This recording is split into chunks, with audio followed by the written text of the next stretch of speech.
O homem que desejava ouro. Bansir, o fabricante de carruagens da Babilônia, achava-se completamente desanimado. Sentado no muro baixo que cercava sua propriedade, contemplava com tristeza a habitação humilde e a oficina aberta onde se podia ver uma carruagem em fase de acabamento. De tempos em tempos, a esposa surgia na porta da casa. O olhar furtivo que lhe endereçava nestes momentos lembrava-o de que a despensa estava quase vazia e que ele devia estar trabalhando para terminar o serviço encomendado, martelando aqui, cortando ali, lixando e pintando, esticando o couro para forrar os aros das rodas, em suma, preparando o veículo para a entrega, a fim de que pudesse receber o pagamento de seu rico cliente. Não obstante, seu corpo robusto e musculoso permanecia apaticamente sobre o muro. Seu raciocínio lento ocupava-se com um problema cuja resposta não conseguia encontrar. O sol abrasador, tão comum no Vale do Eufrates, castigava-o sem contemplação. Gotas de suor formavam-se acima de suas sobrancelhas e pingavam despercebidas para se perderem na mata cerrada de seu peito. Além de sua casa, erguiam-se as altas muralhas em terrapleno que cercavam o palácio do rei. Próximo, espetando o céu azul, ficava a colorida torre do templo de Bel. À sombra de tanta grandeza, achava-se sua moradia e tantas outras, muito menos limpas e bem cuidadas. A Babilônia era assim, uma mistura de grandeza e miséria, de riqueza ostentatória e mendicidade, tudo convivendo sem plano ou sistema dentro das muralhas protetoras da cidade. Atrás dele, se apenas tivesse o cuidado de voltar-se e olhar, as barulhentas carruagens do rico passavam aos solavancos e obrigavam a sair do caminho tanto o comerciante de sandálias quanto os mendigos de pés descalços. Até o rico era forçado a buscar a sarjeta para dar passagem às longas filas de escravos carregadores de água, todos a serviço do rei, cada qual transportando pesados sacos de pele de cabra cheios d'água para regar os jardins suspensos. Bansir achava-se muito absorvido por seu próprio problema para ouvir ou prestar atenção ao confuso burburinho da atarefada cidade. Foi uma repentina sucessão de acordes de uma lira familiar que o arrancou ao devaneio. Ele virou a cabeça e deu de cara com o rosto delicado e sorridente de seu melhor amigo, Cobb, o músico. Possam os deuses abençoá-lo com grande generosidade, meu bom amigo, começou Cobb numa saudação rebuscada. Entretanto, parece que já o fizeram, pois não o vejo entregue ao trabalho. Regozijo-me com você por sua boa sorte. Mais ainda, gostaria de compartilhar isso com você. Por favor, dessa sua bolsa que deve estar abarrotada, pois do contrário você se encontraria na oficina, me empreste 2 humildes siclos, que devolverei logo após o banquete dos nobres esta noite. Você não chegará a sentir falta deles. Se eu tivesse 2 siclos, respondeu Bansir, melancolicamente, não poderia emprestá-los a ninguém, nem mesmo a você, que é meu melhor amigo, pois eles constituiriam minha fortuna, toda a minha fortuna. Ninguém empresta o único dinheiro que possui, nem mesmo para o melhor amigo. O quê? Exclamou Cobb, realmente surpreso. Não tem um único ciclo na algibeira e fica postado como uma estátua sobre este muro? Por que não terminou a carruagem? Como pode sustentar o seu raro apetite? Isso não é normal em você, meu amigo. Onde está sua inesgotável energia? Alguma coisa aconteceu com você? Trouxeram-lhe os deuses algum infortúnio? Deve ser mesmo um tormento dos deuses, disse Bansir, concordando.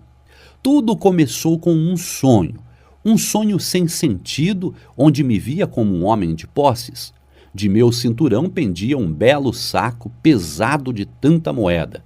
Dali retirava punhados de siclos que eu lançava com uma liberalidade descuidosa aos mendigos. Havia moedas de prata com que eu comprava presentes para a esposa e o que eu bem desejasse para mim mesmo.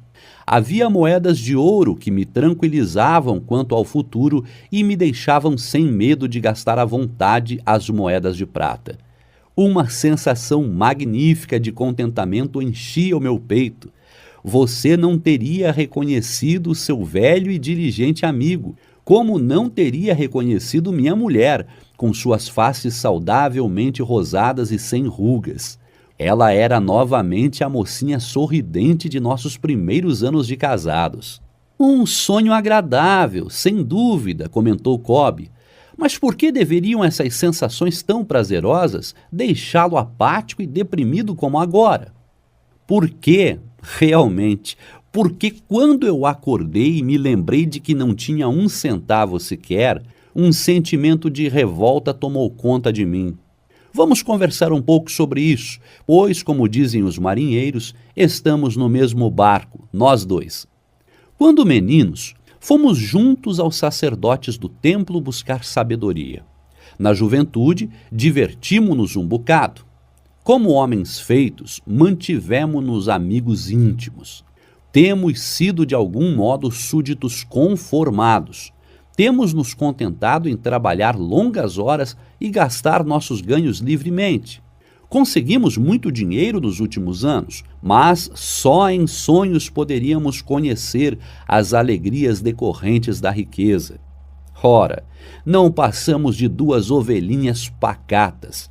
Vivemos na mais rica cidade do mundo. Os viajantes costumam dizer que nenhuma outra se iguala a ela em prosperidade.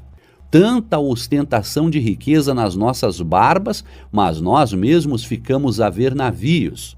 Depois de praticamente meia existência de trabalho árduo, meu melhor amigo se acha sem um níquel e me procura para dizer: não poderia emprestar a bagatela de 2 ciclos até o término do banquete dos nobres esta noite? E o que respondo? Digo, por acaso, aqui está minha bolsa, dividirei com você todos os ciclos que aí se encontram? Não, simplesmente admito que minha bolsa está tão vazia quanto a sua. Mas o que há? Por que não podemos obter prata e ouro mais do que apenas o necessário para o sustento do lar? Pense também em nossos filhos, continuou Bansir. Não estão seguindo o caminho dos pais? Tem cabimento que eles e suas famílias, e os filhos e as famílias de seus filhos, passem a vida inteira no meio de tantos guardadores de ouro e, apesar disso, exatamente como nós, contentem-se com mingau e leite de cabra azedos? Em todos esses anos de amizade, nunca ouvi falando desse modo, Bansir. Cobb estava perplexo, porque na verdade nunca tinha pensado assim. Desde as primeiras luzes da manhã e até que o escuro da noite me fizesse largar as ferramentas, trabalhei duro para montar as mais finas carruagens que qualquer outro homem pudesse fazer, esperando credulamente que um dia os deuses reconheceriam o valor de minhas obras e me recompensariam por isso com a maior prosperidade. Pois nunca o fizeram. Finalmente convenci-me de que nunca o farão. É esse o motivo da tristeza que rói o meu peito. Quero ser um homem de posses, quero ter minha própria terra e animais para criar, quero ter roupas finas e dinheiro, muito dinheiro. Estou disposto a trabalhar com toda a força dos meus músculos, com toda a perícia de minhas mãos, com todo o tirocínio de minha mente, mas quero que os frutos do meu trabalho sejam fartos. Qual é o problema com a gente? E o que volto a lhe perguntar, por que não podemos ter o nosso justo quinhão das coisas boas tão abundantes naqueles que têm ouro suficiente para comprá-las? Quem dera tivesse uma resposta, replicou Cobb. Sinto-me tão pouco satisfeito quanto você. Meus ganhos com a lira se vão rapidamente.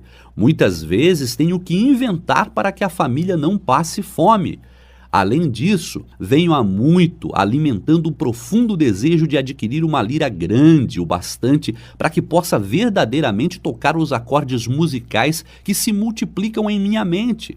Com um instrumento assim, eu poderia compor músicas melhores do que aquelas que o rei ouviu até o momento.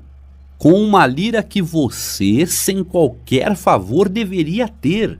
Nenhum homem em toda a Babilônia poderia fazê-la vibrar mais docemente, a tal ponto que não apenas o rei, mas os próprios deuses ficariam deliciados. Como, porém, conseguir tal coisa se nós dois somos tão pobres quanto os escravos do rei? Ouça o sino, aí vêm eles. Ele apontou na direção da longa coluna de semidespidos e suarentos carregadores de água que subiam penosamente a rua vindos do rio. Arrastavam-se em alas de 5, cada qual vergado sob um pesado odre de pele de cabra. Um belo tipo de homem aquele que os está conduzindo. Cobb indicou o tocador de sino que ia na frente sem carregar nada. Um homem importante em seu próprio país, como se pode ver. Há muitos bons tipos ali, acrescentou Bansir, concordando com o amigo. Homens tão bons quanto nós, homens altos e louros do norte, os risonhos negros do sul, os morenos dos países mais próximos, todos marchando juntos do rio até os jardins, um após o outro, dia após dia, ano após ano. Nenhuma expectativa quanto a um futuro diferente ou melhor. Camas de palha para dormir e papas terríveis de cereais para comer. Coitados desses pobres brutos, Cobb. Coitados realmente, mas você me fez ver que não somos muito melhores do que isso, embora nos consideremos homens livres. É verdade, Cobb, por mais desagradável que seja a ideia. Não queremos continuar levando ano após ano uma vida de escravos. Trabalho, trabalho, trabalho, sem ir a lugar algum. Não podemos descobrir como outros conseguem ouro e fazermos como eles? Perguntou Cobb. Talvez haja algum segredo que devemos buscar junto àqueles que o conhecem, replicou Bansir pensativo. Ainda hoje, lembrou Cobb, passei por nosso velho amigo Arcade, refestelado em sua carruagem dourada. Devo dizer que ele não me olhou com o desprezo que muitos de sua posição teriam achado perfeitamente cabível. Ao contrário, acenando com a mão na frente de todos os circunstantes, saudou e concedeu seu sorriso de amizade a este Cobb, o músico. Ele é considerado o homem mais rico de toda a Babilônia, refletiu Bansir. Tão rico que o próprio rei, segundo se diz, busca sua valiosa ajuda para os negócios do tesouro, replicou Cobb. Tão rico, acrescentou Bansir, que se o encontrasse casualmente numa noite escura, seria capaz de enfiar minha mão em sua gorda algibeira. Tolice, replicou Cobb. A riqueza de um homem não se acha na bolsa que ele carrega.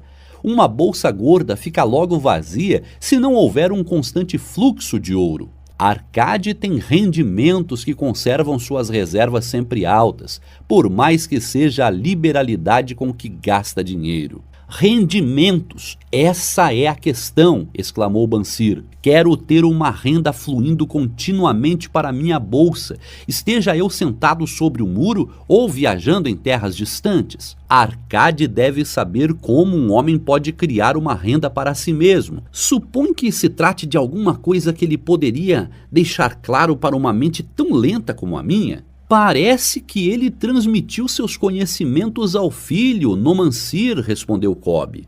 Ele não foi para Nínive e, como se comenta na estalagem, não se tornou, sem a ajuda do pai, um dos homens mais ricos dessa cidade? Cobb, você acaba de me propiciar um raro pensamento. Um brilho novo surgiu nos olhos de Bansir. Não custa nada buscar conselho junto a um bom amigo, e Arcade sempre se mostrou como tal para nós dois. Pouco importa que nossa bolsa esteja tão vazia como o ninho de um falcão abandonado há um ano. Não deixemos que isso nos detenha. Estamos fartos de não ter ouro no meio de tanta opulência. Queremos tornar-nos homens de posses. Vamos procurar Arcade e perguntar-lhe como também nós podemos adquirir uma renda para nós mesmos. Você parece verdadeiramente inspirado, Bansir.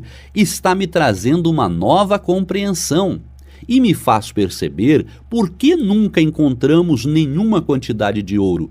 Nós nunca o procuramos. Você trabalhou pacientemente para construir as mais sólidas carruagens da Babilônia. Para tal propósito, devotou seus melhores esforços. Nisso, até que teve êxito. Eu mesmo fiz os maiores esforços para me tornar-me um virtuose da lira, e nisso eu também tive êxito. Nas coisas em que aplicamos nossos melhores esforços, tivemos êxito. Os deuses parecem satisfeitos com que continuemos assim. Agora, finalmente, vemos uma luz brilhante como os raios do sol nascente. Ela nos indica que devemos aprender mais para prosperar mais. Com um novo entendimento, acharemos caminhos dignos para cumprir nossos desejos. Vamos hoje mesmo à procura de Arcade, insistiu Bansir. Busquemos igualmente outros amigos de infância que não tiveram maior sucesso que nós mesmos, para que compartilhem conosco as mesmas lições. Está sempre pensando nos outros, Bansir. É por isso que tem tantos amigos. Será como você diz, pois vamos hoje mesmo e os levemos conosco. O homem mais rico da Babilônia. Era uma vez, na antiga Babilônia, um homem muito rico chamado Arcade. Conhecido em toda parte devido a uma imensa riqueza, tornara-se igualmente famoso pela liberalidade. Mostrava-se generoso com os mais necessitados e com a família, sendo um homem pródigo em suas próprias despesas. Entretanto, a cada dia sua riqueza crescia mais rapidamente do que podia gastá-la. E houve alguns amigos da juventude que vieram até ele dizendo-lhe: "Você, Arcade, é mais venturoso do que nós. Você se tornou o homem mais rico de toda a Babilônia, enquanto nós lutamos para sobreviver. Pode usar as mais finas roupas e degustar as mais requintadas iguarias, enquanto nós devemos nos dar por satisfeitos se apenas propiciamos à família uma indumentária decente ou a alimentamos da melhor maneira possível. Contudo, alguma vez fomos iguais. Tivemos o mesmo professor, participamos das mesmas brincadeiras, e nem nos estudos, nem nas brincadeiras, você se sobressaiu mais do que nós. E nos anos que se seguiram, você foi um cidadão tão honrado quanto nós. Tampouco trabalhou mais duro ou mais assiduamente, pelo menos até onde sabemos. Por que então deveria o caprichoso destino escolhê-lo para gozar de todas as boas coisas da vida e ignorar-nos, a nós que igualmente somos merecedores?" Após o que Arcade protestou com eles, dizendo por sua vez: "Se vocês não adquiriram mais do que uma pobre existência desde os tempos em que éramos jovens, isso se deve a que não conseguiram aprender ou não observaram as leis que governam a acumulação de riqueza. O voluntarioso destino é um Deus cheio de malícia que não assegura um bem duradouro para ninguém. Ao contrário, ele traz ruína para quase todo homem sobre quem faz chover ouro não conquistado.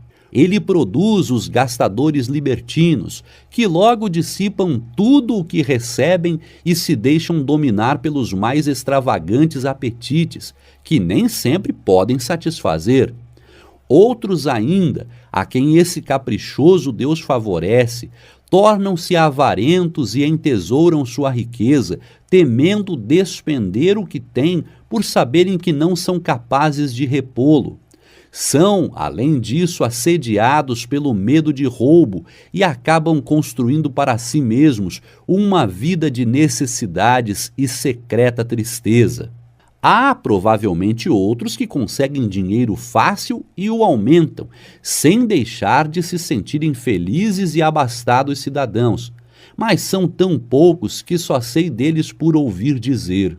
Pensem nessas pessoas que de repente se viram herdando uma riqueza e confiram se as coisas não se passam assim. Os amigos admitiram que a respeito dos conhecidos que tinham herdado uma fortuna, aquelas palavras eram realmente verdadeiras e suplicaram-lhe que explicasse a eles como tinha conseguido juntar tantos bens. Ainda em plena juventude, continuou Arcade, eu olhava em minha volta e observava todas aquelas coisas boas, capazes de propiciar felicidade e contentamento. Percebia então que a riqueza aumentava ainda mais a potência delas. A riqueza é um poder. Com a riqueza, muitas coisas se tornam possíveis. Este pode embelezar sua casa com os móveis mais refinados. Aquele pode viajar pelos mares distantes. Esse outro pode regalar-se com as finas iguarias de terras longínquas. Outro mais pode comprar ornamentos lavrados em ouro ou cravejados de pedras preciosas. Pode-se mandar construir templos magníficos para os deuses. É possível, enfim, fazer todas essas coisas e muitas outras, onde sempre haverá deleite para os sentidos e gratificação para a alma. E quando percebi tudo isso, declarei a mim mesmo que reivindicaria o meu quinhão entre as coisas boas da vida. Não seria nenhum desses que se mantém à distância, observando invejosamente os prazeres do outro. Não me contentaria em vestir roupas baratas que parecem respeitáveis. Não me daria por satisfeito com a parte que cabe a um homem pobre. Ao contrário, faria de mim mesmo um conviva nesse banquete de boas coisas. Sendo, como sabem, filho de um humilde comerciante, membro de uma grande família sem qualquer expectativa de herança, e não me achando dotado, como me disseram vocês com tanta franqueza, de poderes superiores ou talentos especiais, decidi que, se realmente quisesse conseguir tudo o que desejava, precisaria basicamente de tempo e estudo. Todos os homens têm tempo em abundância. Cada um de vocês vem deixando escapar tempo suficiente para tornar-se rico. E ainda, como admitem, não tem nada para apresentar senão suas boas famílias, de que, aliás, podem com justiça orgulhar-se. Quanto ao estudo, nosso sábio professor não nos ensinou que o aprendizado consistia em 2 tipos. O primeiro, cuidando das coisas que aprendíamos e sabíamos. O outro, baseando-se na prática que nos ajuda a encontrar aquilo que não conhecemos. Assim, resolvi-me a investigar como alguém consegue acumular riqueza e, quando descobrisse, tornar tal coisa minha própria tarefa e realizá-la bem. Pois não é justo que devamos gozar enquanto permanecemos sob a brilhante luz do sol, compensando os sofrimentos que teremos de enfrentar quando partirmos para a escuridão do mundo do espírito? Empreguei-me como escriba na sala de registros e todos os dias trabalhei horas sem conta sobre as tabuinhas de argila. Semana após semana, mês após mês, dei um duro danado sem que os meus vencimentos dessem mostras de crescer. Comida, roupa, os compromissos para com os deuses, além de outras coisas de que já não consigo lembrar-me, consumiam tudo o que eu ganhava. Mas minha determinação continuou de pé. E um dia, Algamish, o homem que empresta dinheiro, veio até a administração da cidade e solicitou uma cópia da 9ª lei, dizendo-me: preciso disso em 2 dias. Se me entregar as cópias no prazo, pode contar com 2 moedas de cobre pelo serviço. Trabalhei arduamente, mas o texto da lei era muito comprido, e quando Algamish voltou eu ainda não tinha terminado a transcrição. Ele ficou uma fera e teria me dado uma boa surra se eu fosse seu escravo. Sabendo, porém, que não lhe era permitido agredir-me no prédio da administração, não senti qualquer medo e disse-lhe: Algamish, você é um homem realmente rico. Diga-me como posso também tornar-me rico e prometo-lhe que passarei a noite em claro entalhando as tabuinhas. Assim que o sol nascer, estarão prontas. Ele sorriu e respondeu-me: você é um belo tratante, mas vamos considerar isso como uma transação. Gravei durante toda a noite, embora minhas costas doessem e o cheiro de óleo queimado do candeeiro fizesse minha cabeça latejar a ponto de deixar-me os olhos em frangalhos. Mas quando ele voltou, em plena alvorada, as tabuinhas estavam prontas. Agora, disse-lhe, cumpra a sua promessa. Você fez a sua parte em nossa transação, meu filho, disse-me ele com benevolência, e estou pronto para fazer a minha.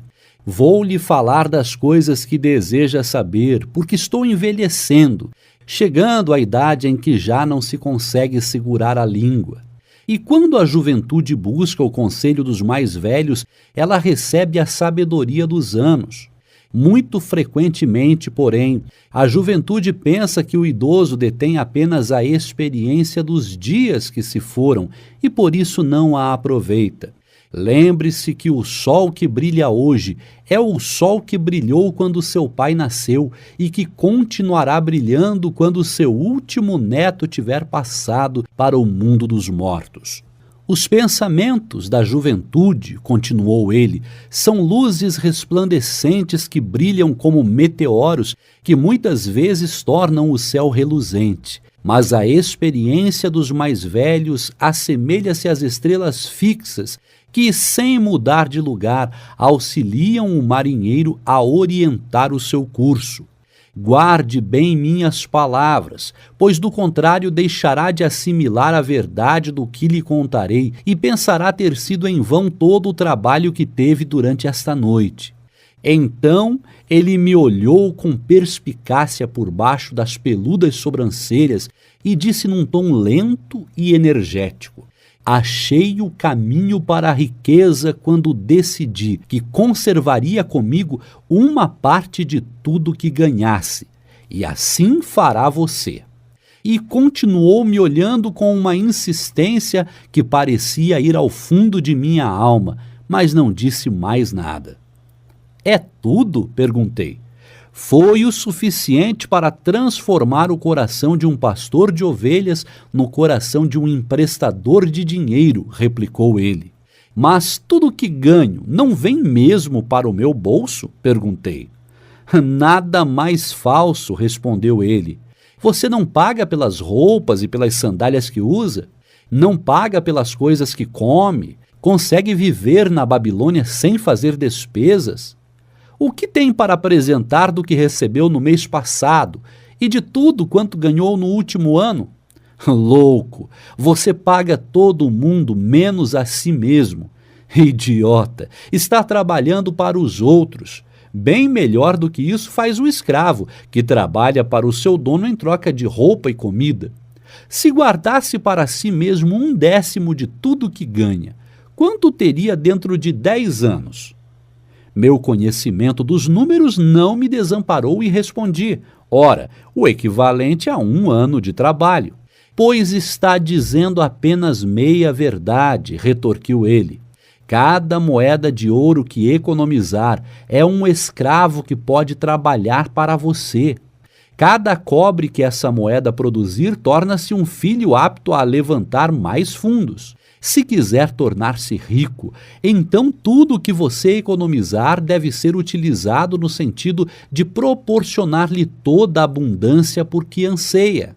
Você pensa que o estou ludibriando por sua longa noite de trabalho, continuou ele, mas em minhas palavras há uma fortuna. Se for suficientemente inteligente para perceber a verdade que acabo de pôr em suas mãos. Uma parte de tudo o que ganha pertence exclusivamente a você. No mínimo 1/10, mesmo nas ocasiões em que tiver recebido pouco dinheiro. Pode ser mais, de acordo com o que produzir. Pague a si mesmo primeiro. Não compre ao fazedor de roupas ou ao fazedor de sandálias mais do que possa pagar com o restante, devendo ainda separar o bastante para alimentar-se, ajudar o próximo e pôr em dia as obrigações com os deuses. A riqueza, como uma árvore, cresce a partir de uma simples semente. A primeira moeda de cobre que economizar será a semente a partir da qual sua árvore da riqueza crescerá. Quanto mais cedo plantá-la, mais cedo a árvore crescerá.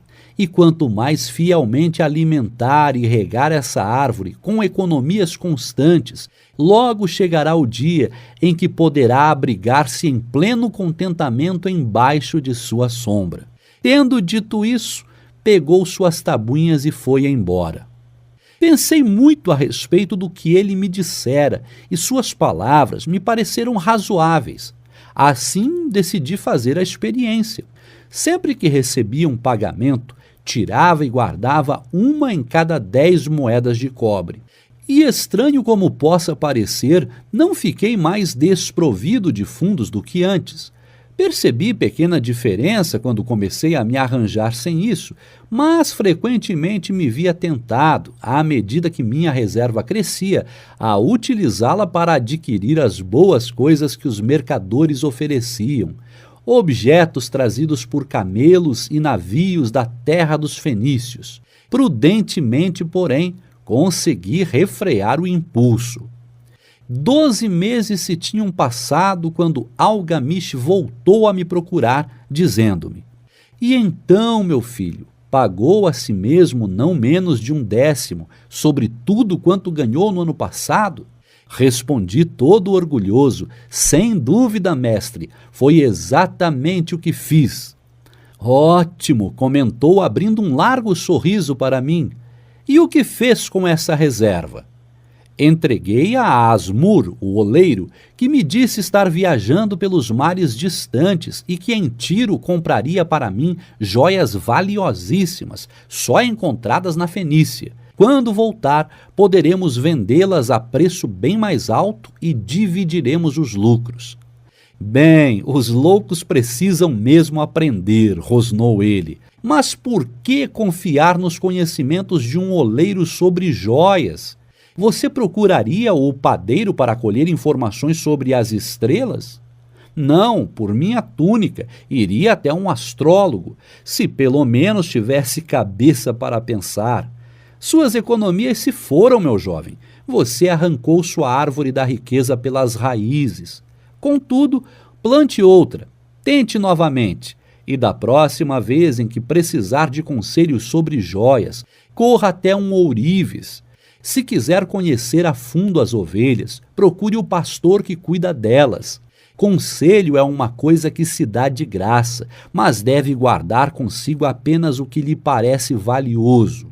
Aquele que aceita conselhos sobre suas economias junto a pessoas inexperientes em tais matérias pagará com essas mesmas economias para provar a falsidade da opinião dos outros." Dizendo isso, Algamish partiu. E aconteceu realmente como ele tinha previsto, pois os fenícios são salafrários e venderam a Asmur pedaços de vidro sem valor que pareciam pedras preciosas. Mas, seguindo as palavras de Algamish, voltei a economizar, mesmo porque já tinha formado o hábito e isso não constituía para mim nenhuma dificuldade. Mais uma vez, 12 meses depois, Algamish apareceu na sala dos escribas e dirigiu-se a mim. "Que progressos andou fazendo desde a última vez em que nos vimos?" "Paguei a mim mesmo religiosamente", respondi, "e confiei minhas economias a Agar, o fazedor de escudos, para comprar bronze. A cada 4 meses ele me paga uma parte dos lucros." "Ótimo! E o que tem feito com esse dinheiro extra?" "Dei uma festa com mel, vinho e iguarias de primeira, e comprei também uma túnica escarlate. Qualquer dia desses devo comprar um burrico para os meus deslocamentos." Algamish não disfarçou o riso. "Você está comendo os filhos de suas economias. Como pode esperar que trabalhem para você? Como eles mesmos poderão ter filhos que venham a produzir mais renda para você? Primeiro, reúna um exército de escravos dourados, e só então poderá refestelar-se com banquetes ricos sem sentir remorsos." E assim dizendo, partiu novamente. Não voltei a vê-lo durante 2 anos, até que reapareceu. O rosto sulcado pelas rugas, os olhos visivelmente cansados, pois ele se achava então numa idade bastante avançada. Disse-me: "Arcade, conseguiu afinal obter a riqueza com que sonhava tanto?" Respondi-lhe: "Não ainda tudo o que desejo, mas já tenho alguma coisa que rende muito bons lucros, que por sua vez fazem outro tanto." "E você ainda busca o conselho dos oleiros?" "Bem, o que eles dizem sobre como fabricar tijolos é realmente muito bom", retorqui. "Arcade", continuou ele, Você aprendeu bem suas lições. Aprendeu primeiro a viver com menos do que podia ganhar. Depois aprendeu a aconselhar-se junto àqueles cuja competência deriva de suas próprias experiências. E, finalmente, aprendeu a fazer o ouro trabalhar para você. Você ensinou a si mesmo como adquirir dinheiro, poupá-lo e usá-lo. Reuniu, portanto, condições para ocupar uma posição de confiança. Estou me tornando muito velho. Meus filhos só pensam em gastar e não dão a menor importância aos ganhos. Meus negócios são grandes e até grandes demais para que eu possa cuidar de tudo. Se você concordar em ir para Nippur a fim de tomar conta das terras que possuo na região, torná-lo-ei meu sócio e você participará de meu testamento. Assim fui para Nippur e comecei a administrar suas propriedades, que eram imensas, e como estivesse cheio de ambição e dominasse as 3 leis que nos ensinam a lidar de maneira exitosa com a riqueza, tive condições de aumentar ainda mais o valor de seus bens. Prosperei muito e quando o espírito de Algamish partiu para a esfera da escuridão, vi-me como um beneficiário legalmente reconhecido de sua herança. Assim falou Arcade, e quando terminou sua narrativa, um dos amigos ali reunidos disse: Você inclusive deu a sorte de que Algamish o tivesse nomeado um de seus herdeiros. Minha sorte limita-se ao fato de que desejava prosperar antes de tê-lo encontrado pela primeira vez. Não tive que provar durante 4 anos minha determinação de propósito, reservando para mim mesmo 1/10 de tudo que auferia? Você chamaria de sortudo o pescador que, tendo passado anos estudando o hábito dos peixes, por uma simples mudança do vento soubesse onde jogar a rede? A oportunidade é uma deusa desdenhosa que não perde tempo com os que não estão preparados. Você teve uma tremenda força de vontade em continuar poupando depois de ter perdido as economias do primeiro ano. Nisso foi extraordinário, disse outro. Força de vontade, retorquiu Arcade. Bobagem! Você acredita que a força de vontade seja capaz de dar a um homem energia suficiente para erguer um peso que o camelo não pode carregar, ou puxar uma carroça que os próprios bois não conseguem levar adiante? A força de vontade não passa de um propósito inflexível para dar conta de uma tarefa a que você mesmo se obrigou. Se eu determinar para mim mesmo uma tarefa, por mais boba que seja, terei de levá-la a cabo. Como poderia, de outro modo, ter confiança em mim para fazer coisas importantes? Se me dissesse, durante 100 dias, quando eu cruzar a ponte da cidade, apanharei uma pedra do chão e a jogarei dentro do rio, eu o faria. Se no 7º dia passasse por ali sem me lembrar da resolução tomada, não diria, amanhã jogarei 2 pedras em vez de uma.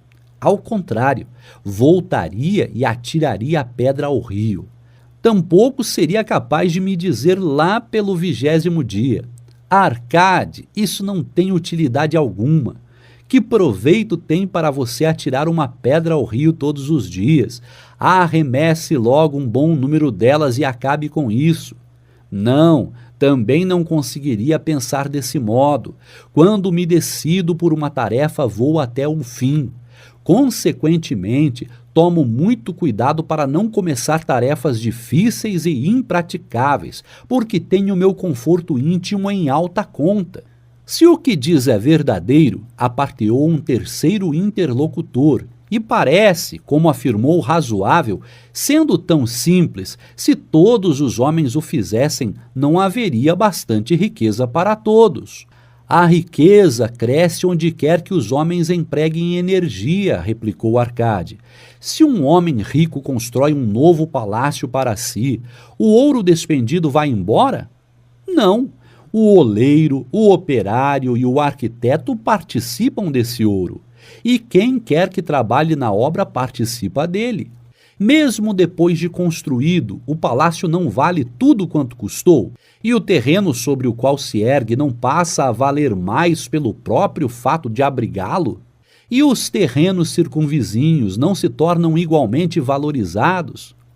A riqueza cresce através de meios mágicos. Ninguém pode estabelecer um limite para isso. Não construíram os fenícios grandes cidades em costas inóspitas com a riqueza proveniente de seus navios mercantes? O que poderia nos aconselhar para que também nós nos tornemos ricos? Perguntou um outro dos amigos. Os anos passaram, não somos mais jovens e não guardamos nada. Aconselho-os a fazer uso da sabedoria de Algamish e dizer a si mesmos: uma parte de tudo o que eu ganhar pertence a mim. Digam isso pela manhã assim que acordarem, à tarde, à noite, em todas as horas do dia. Digam isso a si mesmos até que as palavras se transformem em letras de fogo gravadas no céu. Impregnem-se com a ideia, ocupem toda a alma com esse pensamento e assimilem tudo o que lhes pareça sábio. Separem não menos de 1/10 e economizem. Façam todas as despesas necessárias, mas poupem primeiro essa pequena cota. Cedo vão experimentar a deliciosa sensação de um tesouro cuja posse cada um de vocês tem legitimamente condições de reivindicar. Quanto mais ele crescer, mais se verão estimulados, vibrarão com uma nova alegria de viver, encararão a possibilidade de maiores esforços para ganharem mais, pois não estarão reservando sobre os lucros maiores a mesma percentagem. Aprendam, portanto, a fazer com que seu tesouro trabalhe para vocês. Tornem-no seu escravo.